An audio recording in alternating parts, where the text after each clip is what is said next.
Okay, this is the Impunity Observer podcast. Fergus Hodgson, your host. I'm with Martín Litwak today, and we're continuing our series on dollarization.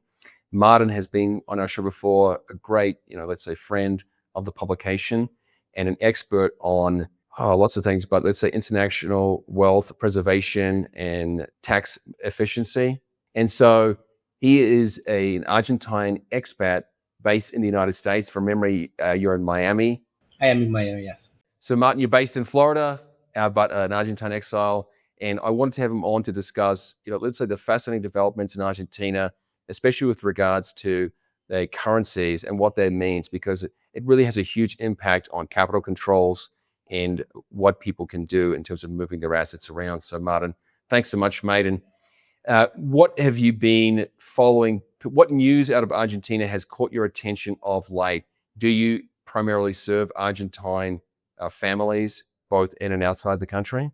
Yeah, we have a huge base of Argentinian clients. I mean, obviously, Argentina has been for decades one of the places where you have the less rule of law in the region, in addition to, overregulation, inflation and things like that. So most of the wealthy people in the country want to preserve their wealth, and they do so by investing abroad and by creating fiduciary structure. So yeah, we have a lot of Argentinian clients, and of course I am from there, so I do follow the news every day in social media, newspapers. I have friends in the government, I have friends in the opposition, I have family members that live in Argentina. So yeah, it's one of the countries I do follow the most. And Martin, tell me, is it true that Argentina is heading to genuine currency competition or currency optionality?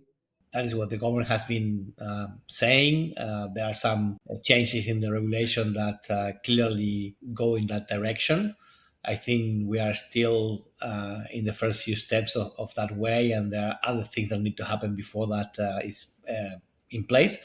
But yeah, definitely that's part of the plan, and I think that's something very positive for a country that doesn't have a strong local currency. And it's not hyperbole to say that dollarization is on the agenda. But what makes Argentina particularly interesting is that there's been almost like a crowdsourced or bottom up dollarization that has been going on for probably 25 years. For how long have Argentines been slowly just trying to exit the peso and hold either dollars or other more stable assets? Well, definitely from the 80s onwards, for sure. In some cases, even before that.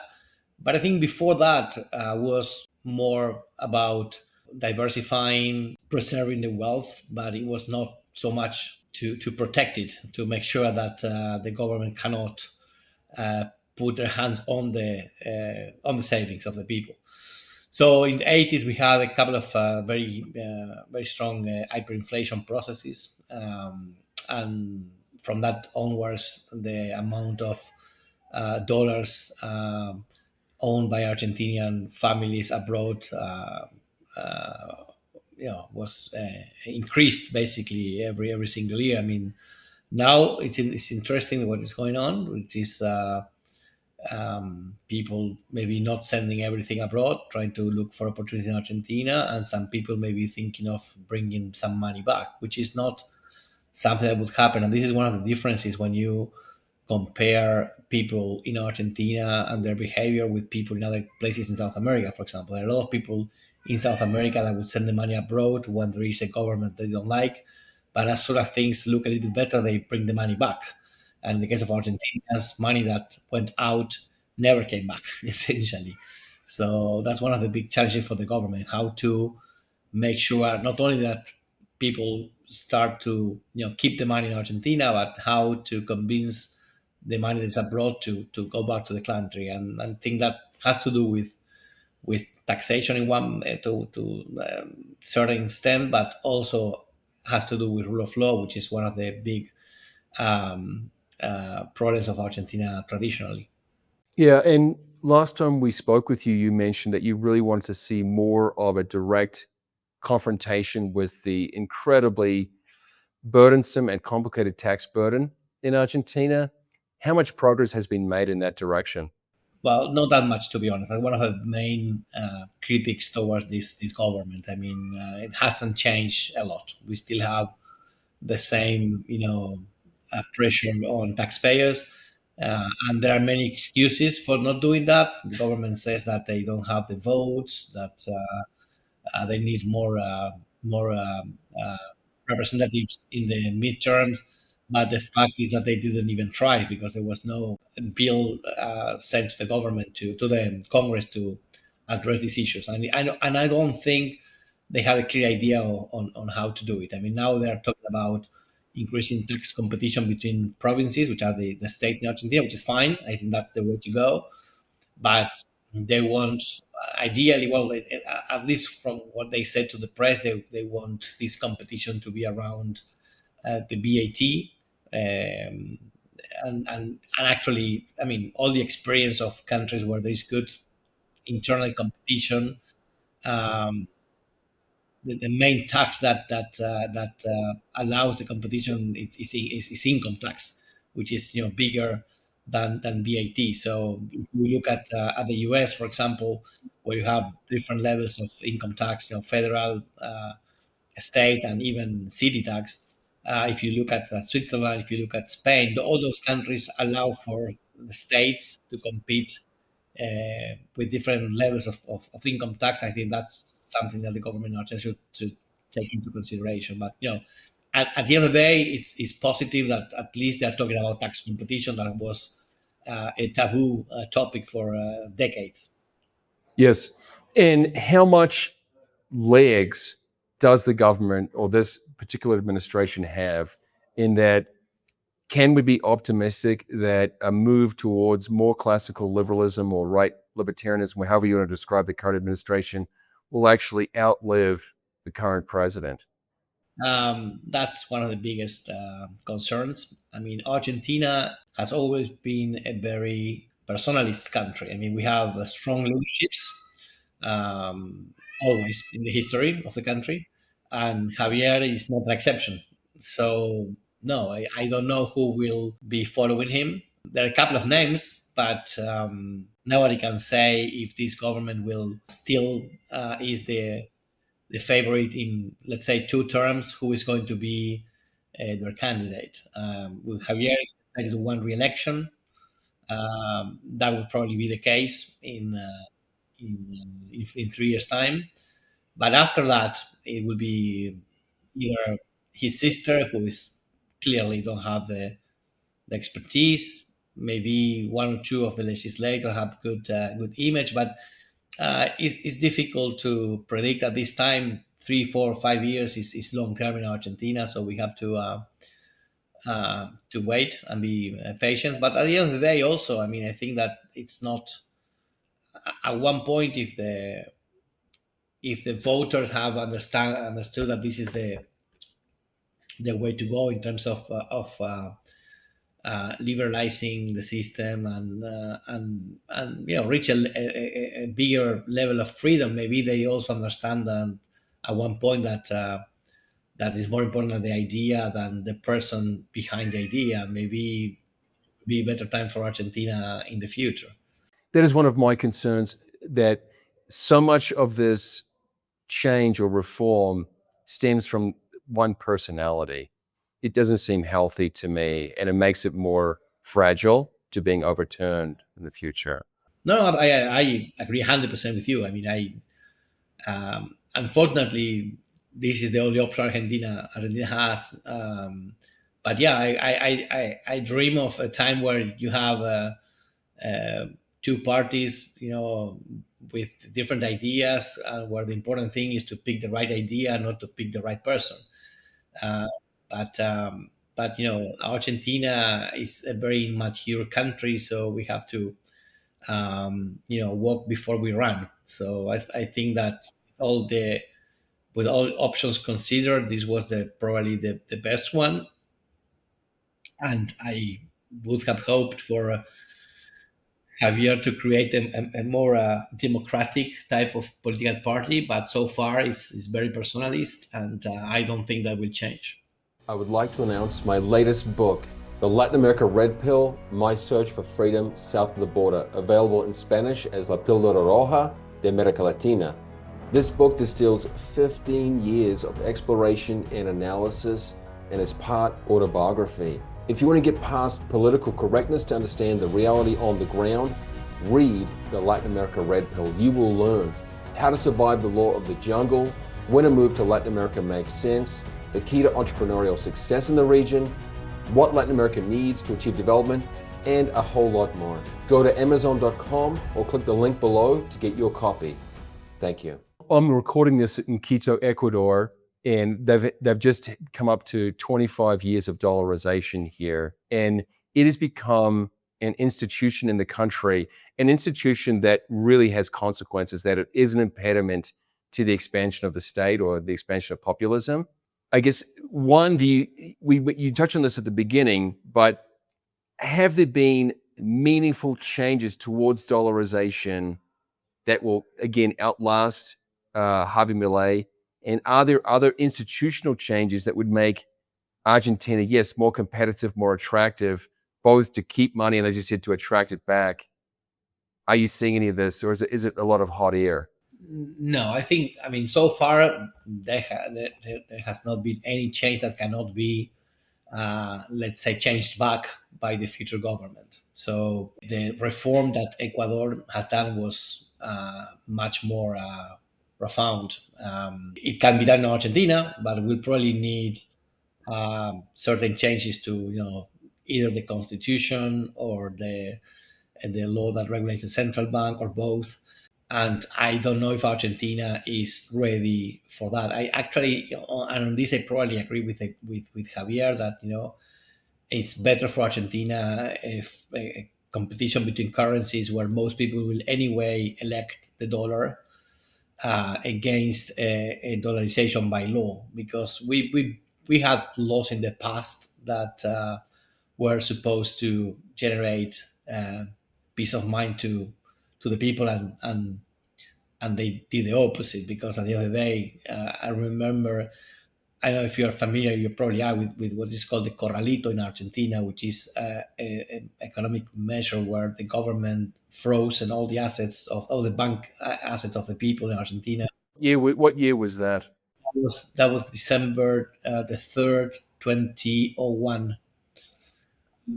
But the funny part about that is that 3 months before, in November, 2 months before, in November actually, there was a law passed, and the name of the law was the law of intangibility of the deposits in the banks, or something like that.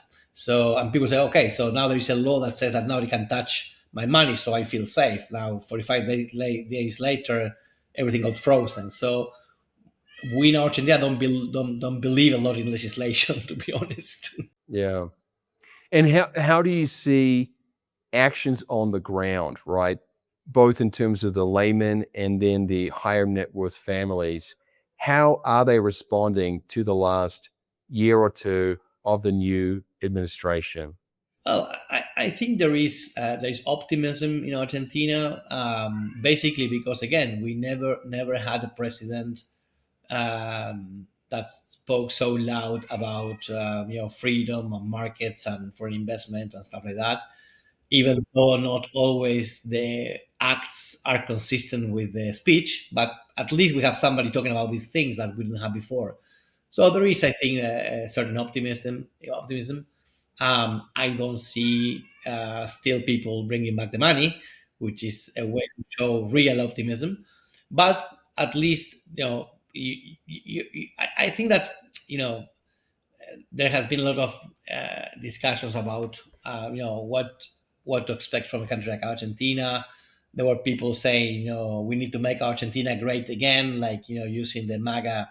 And I always, before even discussing that, we need to make Argentina normal again. I mean, Argentina has been a crazy country for 7 decades, so Yeah. let's just try to make a normal country where you have rules and people obeying the rules, and you don't have 200% inflation, and you don't have 50% tax evasion, and you don't have more than 50% of the economy in black. So let's try to normalize things first, and then we'll see where the country can move forward, basically. My understanding is that the market cap of the stock exchange in Buenos Aires has quadrupled in size. Is that correct? Or are you familiar with how much the value has increased given this optimism?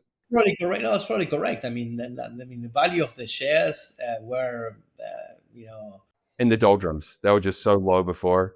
exactly. So yeah, I think that's expected that it should probably still grow a lot. So yeah, financial investment is being made as we speak in Argentina, and it makes sense. I mean, prices were really much below than they should be, and again, and that's consistent with what I just said. I mean, let's bring Argentina to a normal, to be a normal country first, and then we can discuss what else we can improve.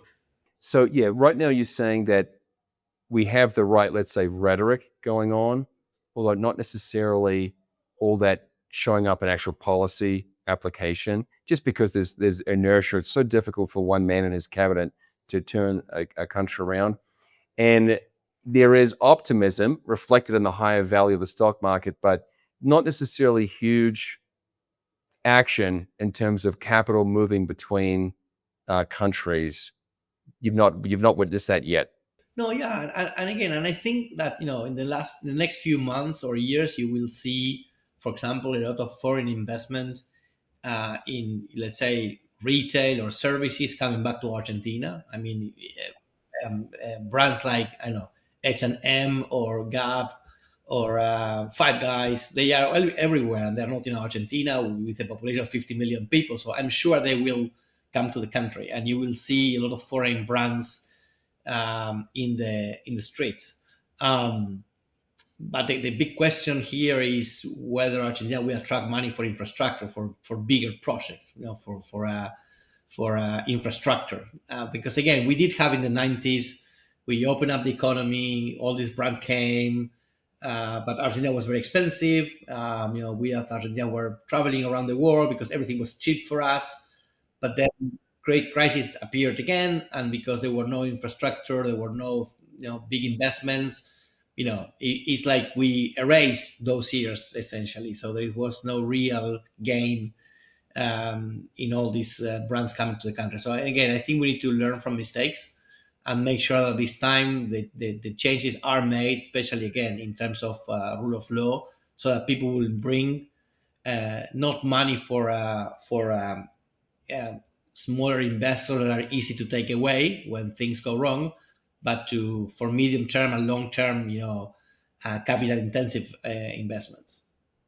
Yeah, this may be you don't have to answer this question. It may be a little bit tricky, but do you see a change in the psyche of the Argentinians towards their own country?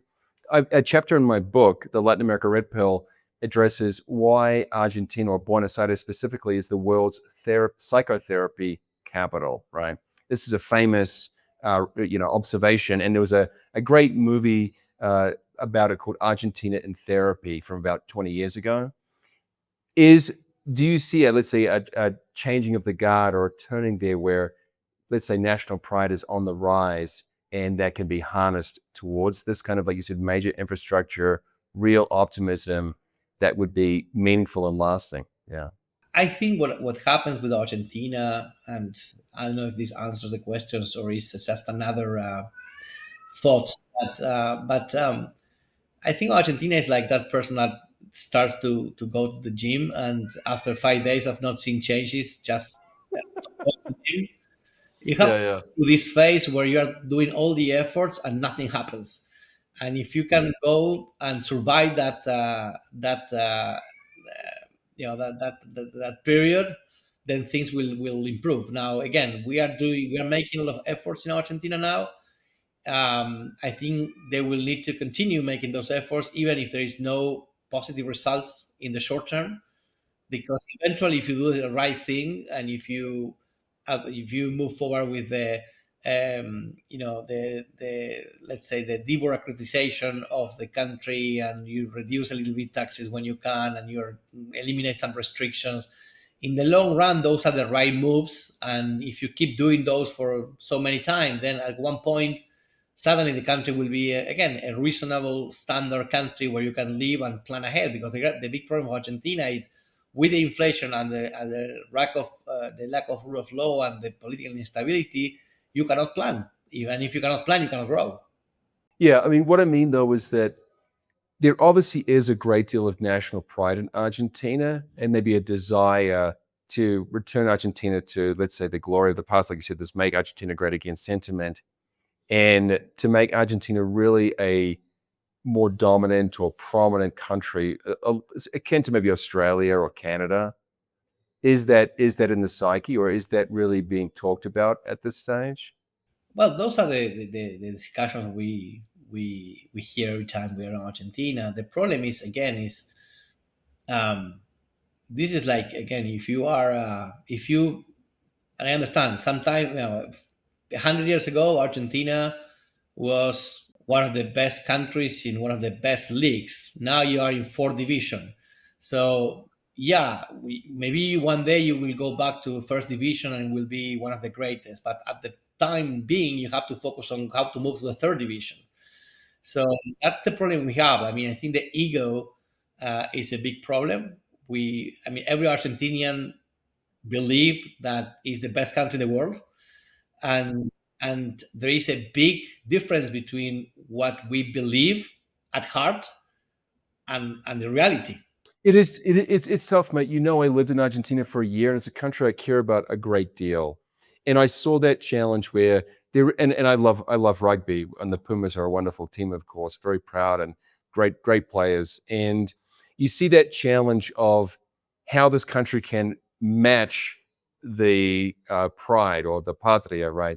How it can do that. Now, while I've got you, mate, you follow both English and Spanish language media. Are there particular trends in Argentina that are just not getting the coverage? Because this is the problem, that we live in this let's say hive mind of coverage where a couple of headlines will dominate so much, and some important slow news just isn't coming to the surface. Now, are there things happening in Argentina, especially with regards to, yes, currencies, capital movements, that really should be getting more attention or merit more a better understanding? One of the good things about Javier is that he gets the attention. So I don't think that there are a lot of things happening in the country that don't get attention of the media. I mean, I think that probably because also because Trump is in the U.S. and somehow they are aligned. I would say that the press generally is very superficial. So they tend to identify one people with the other, and so Trump is or Milei is similar than Trump, so we cover it from that angle. But the point is, he's getting attention, and sometimes things are not analyzed in depth, and you get journalists that don't know Argentina, maybe um, importing the news without context and without understanding where we come from, and that happens. I don't think in terms of facts being reported, there are facts that are missing. I think that at least when I am here in the US or when I travel in other places, people do understand a little bit what's going on in Argentina. Maybe there is no coverage of the aggression that comes from the government to the opposition, even to people that think very similar to Javier, but maybe they have different manners, and that doesn't get reported. So, like, there are a lot of people that agree with uh, the political or even the economic decisions, but not about the manners that Javier has, which is very similar to Trump to one extent. So he's been bullying to some point to the press and the opposition, and that's something that I never saw outside Argentina. If you go there, it's probably topic number one of the discussion. Um, but not really a lot of important things that are missing out. And are there key sectors, like you said, you're hoping for major infrastructure? Are there key sectors such as energy or mining or agriculture that you think are looking on the up, that really are facing an opportunistic time? I think in Argentina there are a lot of opportunities precisely because of the lack of investment. But again, before somebody comes to Argentina and commits for a 10-year investment, you need to reduce taxes and you need to change labor laws. Otherwise, nobody will come. I mean, before, just with the inflation, people won't come because people in other countries do not understand inflation. You're not used to inflation. I mean, for you, 6% a year is inflation. That's a monthly inflation in Argentina. Now that is good, or double of the monthly. Now, so before people wouldn't come just because of the inflation and the restrictions. Now we have a lower inflation and we have less restrictions. So now people are thinking, okay, that's fine. I mean, those two big issues are not there. Maybe I need to study this. And when they study the investment opportunity, there is a lot of taxes. There are labor law that just don't work, and then people don't go. So at the end of the day, the decision is the same: not to invest. So we are, we need to make more reforms because otherwise, the ones that we already did are not sufficient. Won't change the big picture. I understand. And what I'm taking away from you is that there have been steps in the right direction when it comes to, yes, somewhat openness of the country, somewhat, availability for capital flows and lower inflation. But you still have these big problems, such as a unionized economy and an intense tax burden. And these are not trivial matters. They're still fatal for many investment projects. Further, what I understand is you're saying that there's going to be a lag, right? When you initiate reforms, you might have to wait 5 years to really see the fruits of those. And it was a test of the Argentine character to have the confidence to accept this short-term sacrifice for long-term gain. That's a perfect summary. Absolutely, yes. Martin Litwak is an international lawyer advisor when it comes to wealth management, based in the United States. He is on X at Martin Litwak. That's Martin Litwak. Is there anywhere else you would recommend people go to follow you? I tend to be more active in Twitter or X than anything else. I have the same username for the other social media, like Instagram, YouTube, LinkedIn, of course. But yeah, it's very rare that I will post in another social media without posting in X. So X, I guess, is the best place to go. Okay, Martin, thanks for sharing your insights, and we always appreciate your presence with us. Cheers. My pleasure. Thanks for your time.